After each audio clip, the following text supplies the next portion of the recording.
जीवन में कई बार ऐसे मौके आते हैं जिन्हें हम कहते हैं आई ओपनर, यानी आंखें खोल देने वाले मौके। और आज ऐसा ही एक मौका आया है मुकेश अंबानी के बेटे की शादी से। आज अंबानी के बेटे की शादी से पूरा देश खुश होगा। आप कहेंगे भाई देश क्यों खुश होगा? क्योंकि देश की आंखें खुल गई हैं। उन्हें यह पता चला होगा कि जो नैरेटिव अंबानी अडानी जैसे उद्योगपतियों के खिलाफ बोलकर कुछ नेता बेच रहे थे सिर्फ नरेंद्र मोदी के विरोध के नाम पर, उसकी कहानी असल में कुछ और है। नरेंद्र मोदी के खिलाफ राहुल गांधी और उनके इंडी गठबंधन का जो नैरेटिव था, आज उसका सच पूरा देश देख रहा है कि कैसे पब्लिक के सामने कुछ और बात की जाती है और पीठ पीछे कुछ और किया जाता है।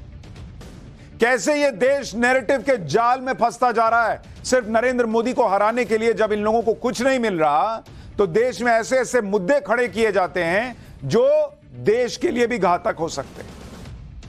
यह सब करके ये लोग पब्लिक को धोखा देते हैं, वोट बटोरने का प्रयास करते हैं। और आज देश को इस धोखे का एहसास होगा कि मोदी विरोध के नाम पर जो नैरेटिव और परसेप्शन बनाने की कोशिश इस देश में पिछले कुछ सालों में हो रही है, नरेंद्र मोदी को इस झूठे नैरेटिव के जरिए उनका चरित्र हनन करने का जो प्रयास हुआ है, आज वो नैरेटिव कैसे धुआं धुआं हो गया आपको दिखाऊंगा। क्योंकि आप देखिए कि आज मुकेश अंबानी के बेटे की शादी है। दुनिया भर से बड़े बड़े लोग मुंबई पहुंचे। अंबानी के घर की शादी में वीआईपी लोगों की लाइन लगी हुई है। लेकिन इसमें कुछ ऐसे लोग भी वहां पहुंचे हैं जिन्हें देखकर हर कोई हैरान है, क्योंकि ये वो लोग हैं जो भर भर के अंबानी अडानी जैसे उद्योगपतियों को उल्टा सीधा कहते रहे, अंबानी अडानी का नाम लेकर नरेंद्र मोदी के खिलाफ राजनीति करते रहे, कहते रहे कि नरेंद्र मोदी तो अंबानी अडानी की सरकार चल रहे हैं, जैसे नरेंद्र मोदी ने देश अंबानी अडानी को दे दिया उठाकर। पूरे चुनाव ये लोग यही किए बॉस। इंडी गठबंधन वालों ने अंबानी अडानी का नाम खूब लिया और आज से नहीं ले रहे हैं, जब से नरेंद्र मोदी सत्ता में आए तब से ले रहे हैं। लेकिन आज वही इंडी गठबंधन वाले अंबानी के घर के सामने लाइन लगाकर बाराती बने बैठे हैं। क्या अखिलेश यादव, क्या तेजस्वी यादव, क्या ममता बनर्जी, क्या उद्धव ठाकरे, कांग्रेस के नेता पहुंचे हैं। इंडी गठबंधन के बड़े बड़े नेता आज अंबानी के बाराती बने बैठे हैं। अगर अंबानी अडानी की सरकार चल रही है, नरेंद्र मोदी ने देश अंबानी अडानी को गिरवी रख दिया है, तो क्यों गए अंबानी की शादी में? जबकि यही लोग चुनाव में देश की जनता को बता रहे थे कि नरेंद्र मोदी सारा पैसा अडानी अंबानी पर लुटा रहे हैं। अंबानी अडानी को नरेंद्र मोदी का दोस्त बताते बताते इन लोगों ने 10 साल निकाल दिए बॉस। लेकिन आज ये सारे लोग अंबानी के दरवाजे पर खड़े हैं। ये सारे लोग अंबानी के गेस्ट बने हुए हैं। ये सब लोग अंबानी के बेटे की भव्य शादी में शामिल होने के लिए टाइम से पहुंचने गए। देखो टाइम कहीं लेट ना हो जाए। अंबानी मोदी के दोस्त हैं, आप वहां क्या कर रहे हैं? किसी की शादी में जाना या न जाना सवाल इस बात का है ही नहीं। मुझे कोई फर्क नहीं पड़ता, बहुत अच्छा कर रहे हैं जो लोग जा रहे हैं शादी में, जाना चाहिए। लेकिन बॉस, नरेंद्र मोदी के विरोध के नाम पर अंबानी अडानी करके देश के लोगों को धोखा क्यों दिया, यह भी तो बताओ वहां खड़े होकर।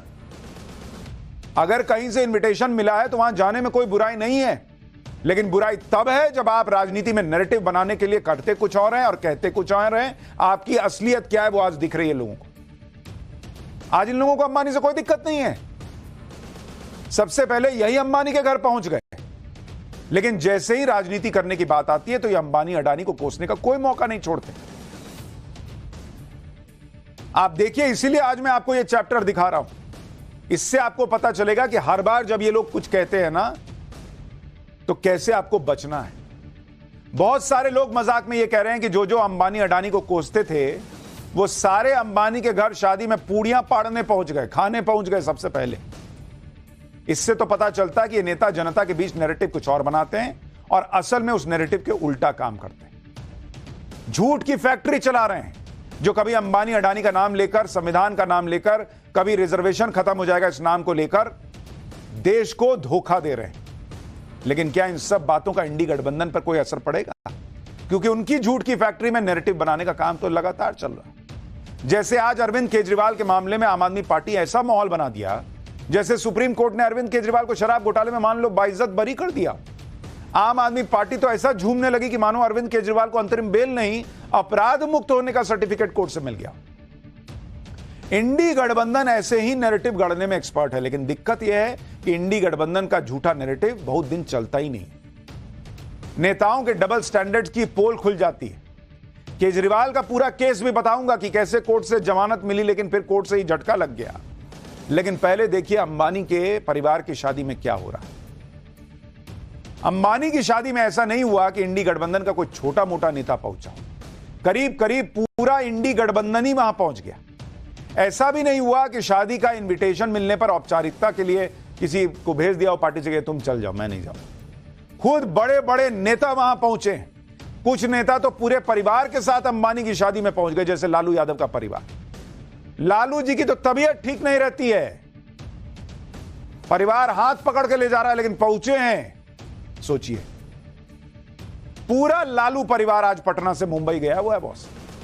लालू यादव, उनकी पत्नी राबड़ी देवी, बेटा तेजस्वी यादव, तेज प्रताप यादव, बेटी मीसा भारती, सब अनंत अंबानी की शादी में शामिल होने पहुंचे हैं।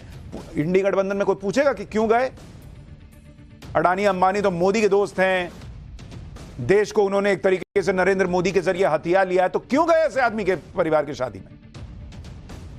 तेजस्वी यादव जब पटना से रवाना होने लगे तो मीडिया ने उनसे पूछा, लेकिन वो सवालों से बचने की कोशिश करते दिखे। उन्होंने खुलकर यह नहीं कहा कि अंबानी के बेटे की शादी है, उसके लिए मुंबई जा रहा हूं। सब बस इतना ही कह पाए कि निमंत्रण है, शुभकामनाएं देने जा रहे हैं। सुनिए तेजस्वी यादव को, फिर आपको बताऊंगा कि क्या अंबानी के विशेष चार्टर्ड प्लेन से लालू का परिवार मुंबई पहुंचा है। मुंबई जा रही है दीदी,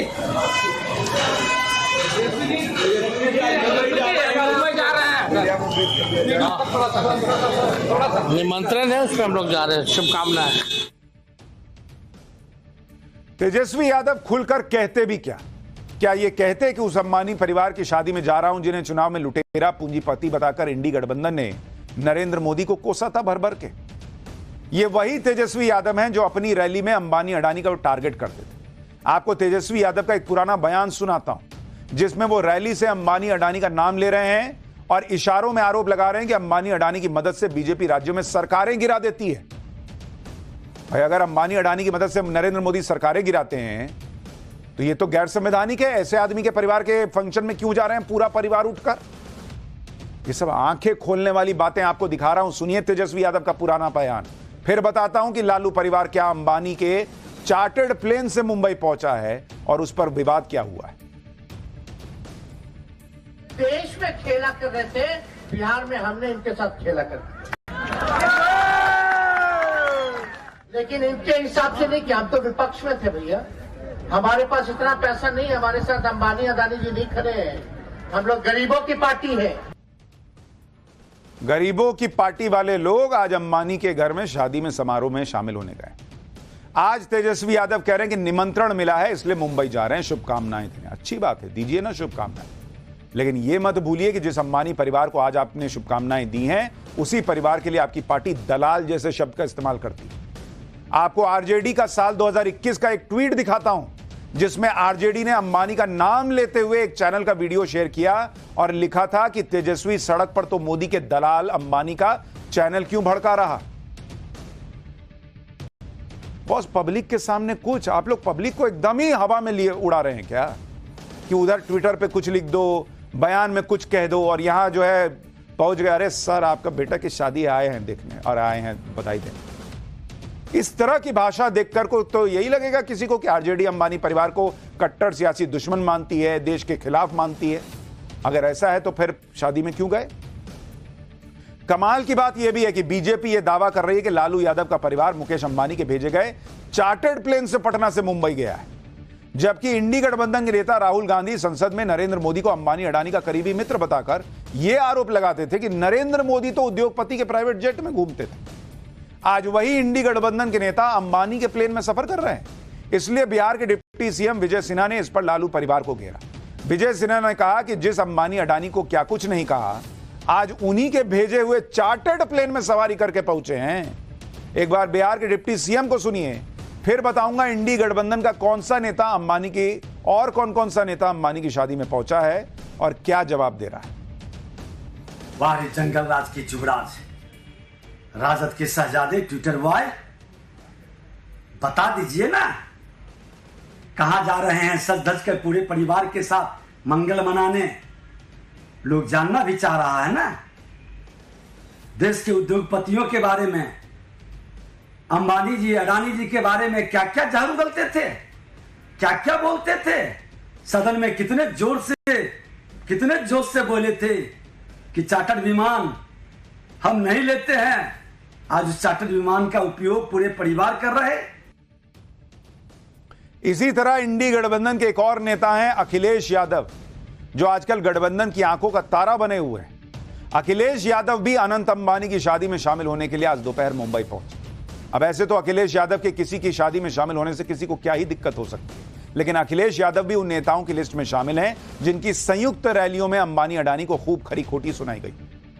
आपको लोकसभा चुनाव में राहुल गांधी का बयान सुनाता हूं, कैसे वो अखिलेश यादव और आम आदमी पार्टी के संजय सिंह के सामने अंबानी अडानी को कोस रहे थे और इंडी गठबंधन के नेता आराम से अंबानी अडानी के मुद्दे को इंडोर्स कर रहे थे, क्योंकि तब वोट लेने थे। बॉस देखिए क्या आपके साथ ये लोग करते हैं, पहचानिए। राहुल गांधी का पुराना बयान सुनिए जिसमें वो अखिलेश यादव के सामने अंबानी अडानी पर हमला कर रहे थे।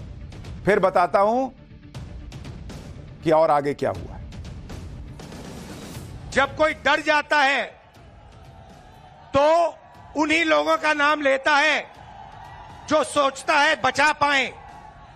इसीलिए नरेंद्र मोदी जी ने अपने 2 मित्रों का नाम ले लिया कि भैया मुझे आके बचाओ, इंडिया गठबंधन ने मुझे घेर लिया है, मैं हार रहा हूं, मुझे बचाओ, अडानी अंबानी जी मुझे बचाओ।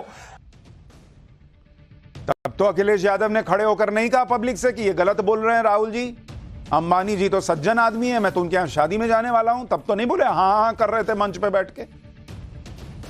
इसी तरह इंडी गठबंधन की एक और बड़ी नेता ममता बनर्जी भी मुकेश अंबानी के यहां शादी में गई।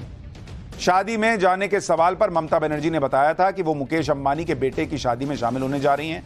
मुकेश अंबानी ने कई बार न्योता भेजा और मुकेश अंबानी खुद भी पश्चिम बंगाल के न्योते पर कई बार विश्व बांग्ला कन्वेंशन में शामिल हुए हैं।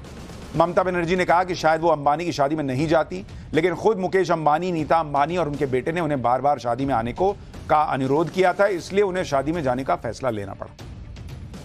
मतलब बहुत मजबूर हैं ये दिखा रही है। अरे भाई बहुत लोग बुलाएंगे, सब में जाती हैं क्या आप शादी में? सोचिए बॉस, मुकेश अंबानी के बेटे की शादी में शामिल होने के लिए ममता बनर्जी को कितनी सफाई देनी पड़ी, क्योंकि ममता बनर्जी अच्छी तरह समझती हैं कि जिस इंडी गठबंधन में वो शामिल हैं उसने कैसे अंबानी अडानी पर हमला बोला। इसलिए ममता बनर्जी को पहले ही पता था कि मुकेश अंबानी की शादी में शामिल होने से उन पर भी सवाल उठेंगे, मतलब मुकेश अंबानी के घर में जो शादी हो रही है। इसलिए ममता बनर्जी ने पहले ही अपना बहाना रेडी कर लिया और मुंबई जाने से पहले ही सफाई दे दी कि बहुत बुलाए तो क्या करे, जाना पड़ा।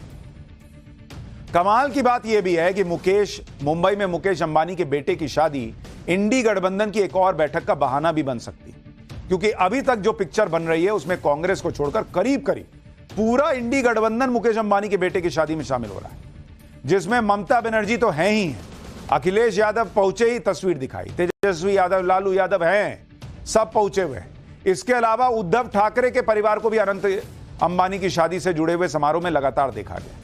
यानी इंडी गठबंधन की एक बैठक तो शादी के डिनर के टेबल पर ही हो सकती है खाते खाते, क्योंकि आधा इंडी गठबंधन तो वहां है ही है। अंबानी के घर की शादी में गई ममता बनर्जी ने लगे हाथ मुंबई में उद्धव ठाकरे से भी मुलाकात की। लोकसभा चुनाव के बाद ममता बनर्जी की इंडी गठबंधन के नेताओं के साथ यह पहली मुलाकात रही। ममता बनर्जी ने उद्धव ठाकरे से मिलने के बाद आज शरद पवार से भी मुलाकात की। उद्धव ठाकरे भी इस इंडी गठबंधन का हिस्सा हैं, जिसके नेताओं ने चुनाव में अडानी अंबानी का मुद्दा बनाया। लेकिन उद्धव ठाकरे भी मुकेश अंबानी के परिवार के शादी के अलग अलग इवेंट में शामिल होते रहे। कल भी उद्धव ठाकरे और आदित्य ठाकरे को शादी के एक इवेंट में देखा गया था। उद्धव ठाकरे और मुकेश अंबानी के परिवार का ऐसा गहरा कनेक्शन है कि हाल ही में उद्धव ठाकरे के छोटे बेटे तेजस को शाही समारोह में डांस करते हुए देखा गया। वीडियो में तेजस ठाकरे बॉलीवुड सेलिब्रिटीज के साथ डांस करते हुए देखा गया। इस पर बीजेपी के नेताओं ने यह उद्धव ठाकरे को घेरा भी और सियासी वार पलटवार भी हुआ। लेकिन बॉस आप सोचिए कि एक तरफ उद्धव ठाकरे हैं जिनका इंडी गठबंधन अंबानी अडानी को अटैक करता है नरेंद्र मोदी को अटैक करने के नाम पर, और दूसरी तरफ उद्धव ठाकरे अपने परिवार के साथ अंबानी के परिवार के समारोह में शामिल हो रहे हैं, उनका बेटा वहां नाच रहा है। वैसे तो मुकेश अंबानी के परिवार ने गांधी परिवार को भी शादी में शामिल होने का न्योता दिया है। कुछ दिन पहले खुद मुकेश अंबानी दिल्ली में सोनिया गांधी के घर पर उन्हें न्योता देने गए थे, लेकिन अभी तक यह साफ नहीं है कि गांधी परिवार में से कोई शादी समारोह में शामिल होगा या नहीं। क्योंकि राहुल गांधी तो इस वक्त विदेश में है और उनके कल लौटने की खबर है। हालांकि शादी अभी खत्म कहां हो रही है, अभी तो 3 दिन चलनी है, 14 तक, 14 को रिसेप्शन है। सोनिया गांधी मुंबई जाएंगी या नहीं, ये अभी क्लियर नहीं है। लेकिन कांग्रेस के कुछ नेता, शायद अभी थोड़ी देर पहले खबर आई थी कि सलमान खुर्शीद परिवार के साथ वहां पहुंचे, उसकी तस्वीर भी दिखाऊंगा अभी। वैसे अंबानी परिवार की शादी में हाजिरी लगाकर इंडी गठबंधन ने एक तरह से अंबानी अडानी के मुद्दे को खत्म करने के संकेत भी दिए। ममता, तेजस्वी, अखिलेश ने तो एक तरह से बता दिया कि ना तो वो इस मुद्दे को इतना भाव देते हैं, ना इस मुद्दे में उन्हें कोई दम दिख रहा है। वैसे भी अंबानी अडानी का मुद्दा राहुल गांधी के दिमाग की उपज है, जिसे इंडी गठबंधन के नेताओं ने मोदी को घेरने के लिए अपना लिया। लेकिन अब इंडी गठबंधन के नेता किस मुंह से अंबानी अडानी का मुद्दा उठाएंगे बॉस? पब्लिक पूछेगी नहीं कि वहां तो बाराती बन के नाच रहे थे और यहां हमको जो है वो नचाने आते हो अपने स्क्रिप्ट लिखकर। सोनिया गांधी या गांधी परिवार से तो कोई अनंत अंबानी की शादी में अभी तक नहीं दिखा है, अभी 2 दिन बचे हैं। लेकिन कांग्रेस के नेता अंबानी परिवार की शादी में दिख रहे हैं। कुछ देर पहले कांग्रेस के नेता सलमान खुर्शीद अपने परिवार के साथ अनंत अंबानी की शादी में शामिल होने के लिए पहुंचे। देखिए तस्वीर, और सिर्फ देखिए नहीं, आंखें फाड़ फाड़ के, आंखें खोलिए भी कि कैसे आपको ये नेता लोग घुमाते हैं, कैसे नरेंद्र मोदी को बदनाम करने के लिए नैरेटिव गढ़ते हैं और खुद सेटिंग गेटिंग करके रखते हैं। इसी तरह आप देखिए, अडानी की बात खूब की जाती है। अभी तो अंबानी वाला दिखाया, अब अडानी वाला देखिए। खास तौर पर राहुल गांधी तो अडानी के नाम पर ही राजनीति न करते हैं, लेकिन केरल में जहां पर एक तरह से इंडी गठबंधन वालों की ही सरकार है, वहां पर अडानी ग्रुप एक बड़े पोर्ट में बड़ा इन्वेस्टमेंट कर रहा है। केरल की लेफ्ट सरकार के मुख्यमंत्री पिनराई विजयन ने आज ही केरल के विंझीजम पोर्ट पर पहला कार्गो शिप का स्वागत किया। विंझीजम पोर्ट को अडानी ग्रुप की company Adani ports and special economic zone limited APSEZ develop कर रही है। विंझीजम पोर्ट को डेवलप करने के लिए अडानी ने करीब 8,500 करोड़ से ज्यादा का इन्वेस्टमेंट किया है। केरल के विंझीजम पोर्ट को लेकर अडानी ग्रुप का कहना है कि इसे एडवांस तकनीक से लैस करके भारत का पहला सेमी ऑटोमेटेड पोर्ट बनाया जा रहा है। अब विंझीजम पोर्ट को लेकर लेफ्ट और कांग्रेस के बीच क्रेडिट वॉर चल रही है, क्योंकि लेफ्ट कह रहा है कि यह पोर्ट उसकी वजह से डेवलप हुआ, कांग्रेस कह रही है कि केरल में उसके शासनकाल में लिए गए फैसलों की वजह से यह विंझीजम पोर्ट का काम आगे बढ़ा है। यानी अब इन लोगों को अडानी से कोई दिक्कत नहीं है। मुख्यमंत्री अडानी के बनाए हुए पोर्ट पर जाकर वहां पर पहला शिप का स्वागत कर रहे हैं। कांग्रेस लेफ्ट लड़ रहे हैं कि हमने बनाया, हमने करवाया, हमने करवाया। अडानी उनके राज्यों में निवेश करें तो कोई दिक्कत नहीं, काम का क्रेडिट लेने के लिए मार मच जाए, और इधर नरेंद्र मोदी को गाली देनी हो तो अडानी अंबानी का नैरेटिव गढ़ते हैं ये लोग। तो ये है सच्चाई इन लोगों की। एक नैरेटिव तो अब अडानी अंबानी के नाम पर चलता है, जो अब साफ साफ एक्सपोज हो चुका है। अच्छा, ये तो नैरेटिव वाला हिस्सा दिखाया। अभी अनंत अंबानी की शादी में लाइव आपको वहां लेकर चलूंगा, लेकिन उसके पहले एक और नैरेटिव देखिए। आज एक और नैरेटिव एक्सपोज हुआ है, और वो नैरेटिव अरविंद केजरीवाल के लोगों का है। क्योंकि आज केजरीवाल के लोग खूब झूम रहे हैं कि केजरीवाल को तो सुप्रीम कोर्ट से जमानत मिल गई। अरविंद केजरीवाल को आज शराब घोटाले में ईडी के केस में सुप्रीम कोर्ट ने अंतरिम जमानत दी। जमानत मिलते ही अरविंद केजरीवाल की आम आदमी पार्टी जश्न मनाने लगी, लेकिन यह जश्न ज्यादा देर नहीं चला, क्योंकि राउज एवेन्यू कोर्ट ने अरविंद केजरीवाल को बड़ा झटका दे दिया। शराब घोटाले से जुड़े सीबीआई के केस में कोर्ट ने अरविंद केजरीवाल की न्यायिक हिरासत 25 जुलाई तक बढ़ा दी। यानी अभी निकट भविष्य में केजरीवाल का जेल से बाहर आना मुमकिन नहीं लगता। लेकिन जैसे इंडी गठबंधन ने अंबानी अडानी पर नैरेटिव बनाकर चुनाव में खूब माहौल बनाया, वैसे ही आज अरविंद केजरीवाल को मिली अंतरिम जमानत को लेकर भी उनकी पार्टी ने ऐसा माहौल बना दिया जैसे सुप्रीम कोर्ट ने अरविंद केजरीवाल को बाइज्जत बरी कर दिया हो। आम आदमी पार्टी की तरफ से कहा गया कि जमानत मिलने से साबित हो गया कि बीजेपी ने दिल्ली का काम रोकने के लिए फर्जी शराब घोटाले में केजरीवाल को जेल में डाला था। कोर्ट में बीजेपी की साजिश का पर्दाफाश हो गया। शराब घोटाले की स्क्रिप्ट बीजेपी के दफ्तर में लिखी गई। ट्रायल कोर्ट के बाद सुप्रीम कोर्ट में बीजेपी ईडी की साजिश की शर्मनाक हार हुई। यह तानाशाही पर लोकतंत्र की जीत है। सत्य परेशान हो सकता है, पराजित नहीं। बीजेपी को घटिया खेल में मुंह की खानी पड़ी। मतलब गजब की ही कहानी बनाते हैं ये लोग। और अभी फैक्ट सुनिएगा तो आपको लगेगा कि यार ये क्या समझ रहे हैं ये लोग पब्लिक को। ये क्या सोचते हैं कि पब्लिक का ऊपरी माला खाली है, पब्लिक को कुछ समझ में नहीं आता है। पब्लिक सब समझती है बॉस, उसका हर माला भरा हुआ है और माला माल भरा हुआ है। पहले सुनिए आम आदमी पार्टी केजरीवाल को अंतरिम जमानत मिलने पर क्या कह रही है। फिर मैं आपको बताता हूं कि केजरीवाल को लेकर कोर्ट ने किस मामले में जमानत दी, क्या शर्तें रखी हैं, क्या केजरीवाल को इस्तीफा देना पड़ेगा, सब बताता हूं। पहले सुनिए इनको। उनको पता था कि राउज एवेन्यू कोर्ट से जमानत मिल गई है, उनको पता था कि सुप्रीम कोर्ट से भी जमानत मिल जाएगी, इसीलिए उन्होंने एक और षड्यंत्र रचा और सुप्रीम कोर्ट में जिस दिन अरविंद केजरीवाल जी की जमानत का केस आना था उससे पिछले दिन अपने एक और राजनीतिक हथियार सीबीआई से अरविंद केजरीवाल जी को गिरफ्तार करवा लिया। क्यों किया गिरफ्तार सीबीआई से? सिर्फ और सिर्फ इसलिए गिरफ्तार करवाया कि अगर ईडी के केस में जमानत मिल गई तो अरविंद केजरीवाल जी बाहर आकर 10 गुना स्पीड से दिल्ली के लोगों का काम करने लग जाएंगे। आम आदमी पार्टी यह माहौल बना रही कि सुप्रीम कोर्ट ने तो एक तरह से केजरीवाल को क्लीन चिट दे दी और ईडी के पास उनके खिलाफ कोई सबूत ही नहीं है। लेकिन इन सब के बीच आम आदमी पार्टी ने बड़ी आसानी से सुप्रीम कोर्ट की तरफ से कही गई अहम बातों पर सुविधा अनुसार पर्दा डाल दिया। सच यह है कि सुप्रीम कोर्ट ने अरविंद केजरीवाल को अंतरिम जमानत भी कई बड़ी शर्तों पर दी और केस के मेरिट पे तो कुछ कहा ही नहीं है, क्योंकि केस मेरिट पे था ही नहीं। केजरीवाल की गिरफ्तारी सही है या नहीं, उसका प्रोसीजर सही है या नहीं, इस पर केजरीवाल जो है वो कोर्ट तक गए थे। केस गलत है, सही है, केजरीवाल आरोपी हैं या निर्दोष हैं, दोषी हैं या निर्दोष हैं, इस पर कुछ नहीं हुआ। लेकिन देखिए माहौल कैसे बनाते। ऊपर से कोर्ट की शर्तें सुनिए। कोर्ट ने पहली शर्त रख दी अंतरिम जमानत देते हुए कि अरविंद केजरीवाल रिहाई तक मुख्यमंत्री कार्यालय और दिल्ली सचिवालय नहीं जाएंगे। दूसरी शर्त, केजरीवाल सरकारी फाइलों पर तब तक हस्ताक्षर नहीं कर सकेंगे जब तक कि दिल्ली के उपराज्यपाल की मंजूरी लेना जरूरी ना हो।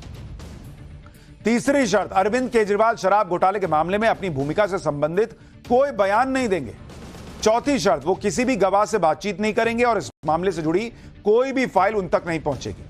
पांचवी शर्त, अरविंद केजरीवाल को 50,000 रुपए का बेल बॉन्ड भरना होगा और 50,000 रुपए की श्योरिटी भी देनी होगी। यानी एक तरह से अरविंद केजरीवाल बाहर तो आएंगे लेकिन मुख्यमंत्रियों की शक्ति के बिना। आज सुप्रीम कोर्ट में सुनवाई के दौरान अरविंद केजरीवाल के जेल में रहते हुए सीएम पद पर बने रहने का भी सवाल उठा। उस पर सुप्रीम कोर्ट ने कहा कि हम जानते हैं कि अरविंद केजरीवाल निर्वाचित नेता और दिल्ली के मुख्यमंत्री हैं, एक ऐसा पद जो महत्वपूर्ण और प्रभावशाली है। अरविंद केजरीवाल पर सीएम रहते हुए जो आरोप लगे हैं, हमने उसके बारे में भी लिखा है। हालांकि हम कोई निर्देश नहीं दे रहे हैं क्योंकि हमें संदेह है कि क्या अदालत निर्वाचित नेता को मुख्यमंत्री या मंत्री के रूप में पद छोड़ने या काम न करने का निर्देश दे सकती है। इसलिए हम इस पर निर्णय लेने का काम अरविंद केजरीवाल पर छोड़ते हैं। यानी शराब घोटाले के मामले में केजरीवाल पर लगे आरोपों के मामले में सुप्रीम कोर्ट ने कोई क्लीन चिट नहीं दी। दूसरा कोर्ट का बस चलता तो शायद वो कहते कि भैया तुम हटो, कुर्सी छोड़ो, लेकिन कोर्ट ने कहा कि पता नहीं हम ऐसा कह सकते या नहीं, इसलिए हम केजरीवाल पर छोड़ते हैं। आम आदमी पार्टी अलग माहौल बना रही है। उधर बीजेपी ने सुप्रीम कोर्ट के रुख का हवाला देते हुए कहा कि अरविंद केजरीवाल को मुख्यमंत्री के पद से इस्तीफा देना चाहिए। सुनिए बांसुरी स्वराज को एक बार। सुप्रीम कोर्ट ने ये इशारा करा है कि जब भी कोई भी कॉन्स्टिट्यूशनल फंक्शनरी इस प्रकार के अपराध में लिप्त होता है तो उसको अपने पद से इस्तीफा देना चाहिए। लेकिन माननीय मुख्यमंत्री अरविंद केजरीवाल जी इन्वेस्टिगेटिंग एजेंसीज को गुमराह कर रहे हैं, अपने साथियों को भी लिप्त कर रहे हैं। कभी सौरभ भारद्वाज जी का नाम लेते हैं, कभी आतिशी जी का नाम लेते हैं, कभी दुर्गेश पाठक जी का नाम लेते हैं, पर सत्ता के मुंह में इतने मदमस्त हैं कि सीएम की कुर्सी को छोड़ने के लिए वो तैयार नहीं है। अरविंद केजरीवाल के मामले में फैसला सुनाते वक्त आज सुप्रीम कोर्ट ने ऐसा फैसला दिया कि जिसके बाद पीएमएलए यानी prevention of money laundering act के तहत होने वाली गिरफ्तारी को लेकर जो सियासी लड़ाई चल रही है उसका भी निपटारा हो जाएगा। पीएमएलए के तहत होने वाली गिरफ्तारियों में सबसे बड़ा सवाल गिरफ्तारी के नियम यानी पीएमएलए का सेक्शन 19 और बेल से जुड़े नियम यानी पीएमएलए के सेक्शन 45 को लेकर ही खड़े होते हैं। इसी को आधार बनाकर विपक्षी पार्टियां कोर्ट पहुंच जाती हैं और पॉलिटिकल लड़ाई शुरू होती है। आज इस परेशानी को भी सुप्रीम कोर्ट ने दूर कर दिया। आज केजरीवाल की गिरफ्तारी के मामले में फैसला सुनाते हुए सुप्रीम कोर्ट ने कहा कि हमने जमानत के सवाल की जांच नहीं की है, हमने पीएमएलए की धारा 19 यानी कि गिरफ्तारी की शक्ति और बेल के बीच के अंतर को स्पष्ट किया है। हम 3 सवाल बड़ी बेंच को ट्रांसफर करते हैं। पहला सवाल, पीएमएलए के सेक्शन 19 के तहत गिरफ्तारी के नियमों को और स्पष्ट किया जाए। दूसरा सवाल, पीएमएलए के सेक्शन 45 के तहत मिलने वाले बेल के नियमों को और स्पष्ट किया जाए। तीसरा सवाल, बेल और गिरफ्तारी को लेकर वो कौन से सवाल हैं जिसका ध्यान कोर्ट को सुनवाई के दौरान रखना चाहिए। यानी अब बड़ी बेंच में सुनवाई के बाद ईडी की गिरफ्तारी को लेकर नियम क्लियर हो जाएंगे और इस पर जो सियासी लड़ाई शुरू हो जाती है वो लगभग बंद हो जाएगी। यानी कोर्ट ने केजरीवाल को कोई क्लीन चिट नहीं दी, बल्कि मामला बड़ी बेंच को भेज दिया है। एक बार जब कोर्ट पीएमएलए के नियमों को और क्लियर कर देगा तो फिर सियासी पार्टी अपने अपने हिसाब से ईडी के खिलाफ माहौल भी नहीं बना पाएंगे। यानी जब बड़ी बेंच इस मामले की सुनवाई पूरी कर लेगा तो यह डाउट हमेशा के लिए खत्म हो जाएगा कि केजरीवाल की गिरफ्तारी गलत हुई या सही। ईडी वाले केस में तो अरविंद केजरीवाल को अंतरिम जमानत मिल गई, लेकिन सीबीआई वाले केस में उन्हें जबरदस्त झटका लगा। सीबीआई ने अरविंद केजरीवाल को दिल्ली शराब घोटाला मामले में प्रिवेंशन ऑफ करप्शन एक्ट के तहत गिरफ्तार किया था। आज न्यायिक हिरासत खत्म होने के बाद उन्हें राउज एवेन्यू कोर्ट में वीडियो कॉन्फ्रेंसिंग के जरिए पेश किया गया, जिसके बाद केजरीवाल की न्यायिक हिरासत 14 दिन के लिए बढ़ा दी गई, यानी वो 25 जुलाई तक तिहाड़ में ही रहेंगे। सीबीआई वाली गिरफ्तारी पर दिल्ली हाईकोर्ट अब 17 जुलाई को सुनवाई करेगा। अरविंद केजरीवाल को लेकर बीजेपी के नेता क्या कह रहे हैं, एक बार सुनिए, फिर बताता हूं कि केजरीवाल के करीबियों का भी बैड लक कैसा चल रहा है और उन पर क्या गाजगिरी। अंतरिम जमानत का मिलना अपराध मुक्त होना नहीं होता है। अरविंद केजरीवाल शराब नीति घोटाले में घोटालेबाज हैं। उन्होंने 100 करोड़ रुपए का हेरफेर किया है। 45 करोड़ की ट्रेल सीबीआई दिखा चुका है। लगातार इस मामले में जांच चल रही है और जब तक जांच पूरी नहीं होती इस तरह का कोई भी निर्णय लेना कि अरविंद केजरीवाल सच के साथ नहीं, अरविंद केजरीवाल घोटालेबाज थे, घोटालेबाज हैं और इस शराब नीति में घोटाला उन्होंने किया है। और अंतरिम जमानत तो लालू यादव को भी मिली थी, बाद में कन्विक्टेड हुए, जेल जाना पड़ा। तो इस पूरी दिल्ली को लूटने का काम जो अरविंद केजरीवाल ने किया है, इसका सच सामने आएगा। अरविंद केजरीवाल को इसकी सजा मिलेगी। जो उन्होंने गरीबों की हाई ली है वो उनको भुगतना पड़ेगा।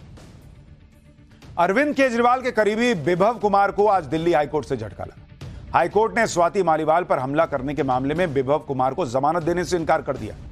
हाईकोर्ट ने कहा कि विभव कुमार को जमानत देने का कोई आधार ही नहीं बनता। कोर्ट ने यहां तक कह दिया कि भले ही वो सीएम केजरीवाल के पर्सनल सेक्रेटरी हों, लेकिन वो रसूखदार और बेहद प्रभावशाली व्यक्ति है। अगर सीएम के पीए को जमानत मिलती है तो सबूतों के साथ छेड़छाड़ और गवाहों को प्रभावित करने की संभावना से इनकार नहीं किया जा सकता। स्वाति मालीवाल की शिकायत के बाद विभव कुमार पर डराने धमकाने, हमला करने और गैर इरादतन हत्या जैसी धाराएं लगाई गई।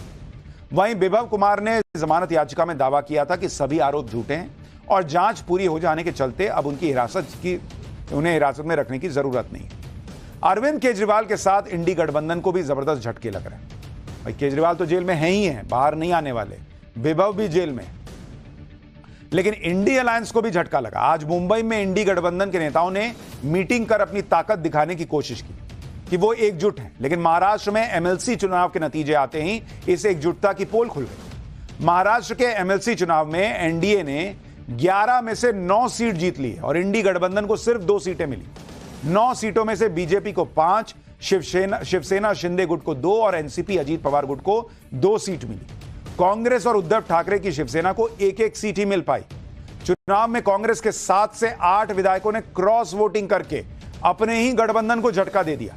इंडी गठबंधन ने अपनी ताकत दिखाने के लिए इस बार के चुनाव में एक एक्स्ट्रा उम्मीदवार उतारा था और उसे भरोसा था कि वो ये सीट जीत जाएगी, लेकिन ऐसा नहीं हुआ। शरद पवार की पार्टी के समर्थन से चुनाव में उतरे जयंत पाटिल की हार हो गई। यानी एक और बड़ा झटका लगा है इंडी गठबंधन को। महाराष्ट्र में इसी साल विधानसभा चुनाव है और चुनाव से पहले इंडी गठबंधन की एकजुटता को यह बड़ा झटका है। महाराष्ट्र में यह जीत एनडीए के लिए बड़ी जीत है, क्योंकि लोकसभा चुनाव में एनडीए की सीटें कम हो गई थीं और ये नतीजों के बाद आशंका जताई जा रही थी कि शिंदे और अजीत गुट के नेता पाला बदल लेंगे। लेकिन बॉस, वो क्या पाला बदलेंगे, उल्टे कांग्रेस के नेताओं ने क्रॉस वोटिंग कर दी। सुनिए महाराष्ट्र में एनडीए की जीत पर अजीत पवार ने क्या कहा है, उसके बाद पाठशाला का अगला चैप्टर। 5 विधायकों ने हमें सपोर्ट किया है, उनका मैं शुक्रिया अदा करना चाहता हूं और धन्यवाद भी देना चाहता हूं और सबका अभिनंदन करना चाहता हूं। चुनाव जब रहता है तो एलिगेशन होते हैं, एलिगेशन के बारे में मैं ज़्यादा नहीं सोचता। अपना काम करने का, विकास करने का और विकास के रास्ते से आगे जाने का। हमारी महायुति की 9 सीटें, 11 में से 9 सीटें विधान परिषद में चुनकर आई है। बीजेपी की 5, शिवसेना की 2, एनसीपी की 2, ऐसी 9 सीटें हमारी चुनकर आई है। और जो लोग ये कह रहे थे कि हमारी सीटें गिराएंगे, उनके भी वोट हमारे उम्मीदवारों को मिले हैं। एक अप्रत्याशित इस प्रकार की जीत आज हमको मिली है। यानी जो लोग ये मानकर चल रहे थे कि महाराष्ट्र में तो बीजेपी खत्म है, वहां विधानसभा चुनाव हारेगी, एमएलसी के नतीजे कह रहे हैं कि भैया वहां भी अभी लड़ाई तगड़ी है।